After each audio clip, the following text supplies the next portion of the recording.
আষাঢ়ের মেঘলা দিনে তুলাতলী নদীর তীরের অসাধারণ অপরূপ সৌন্দর্য যা দেখলে আপনার আসলে নয়ন জুড়িয়ে যাবে এমনই এক দৃশ্য এই মুহূর্তে আপনারা দেখতেছেন আমাদের রূপসী টিভির ফেসবুক পেজের মাধ্যমে।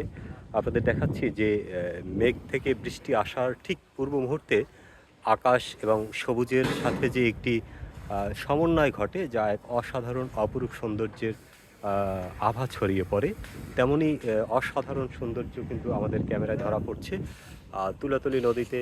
সেই খেয়া পারাপারের চিরন্তন দৃশ্য, খেয়ার ওপার থেকে এপার পর্যন্ত আসার যে দৃশ্য, যা একটি মনোমুগ্ধকর দৃশ্য। আপনাদের যদি কারো প্রকৃতিকে ভালোবেসে থাকেন এবং প্রকৃতিকে দেখার ইচ্ছে থাকে তাহলে কোনো এক সময় কিন্তু এইখানে আসতে পারেন। আর বিশেষ করে বর্ষাকালেই কিন্তু এখানে সৌন্দর্যটা সবচেয়ে বেশি ফুটে ওঠে। তো বর্ষাকালের এই এমন সৌন্দর্য দেখতে হলে আপনারা বাকেরগঞ্জ তুলাতলীর তীরে আসতে পারেন।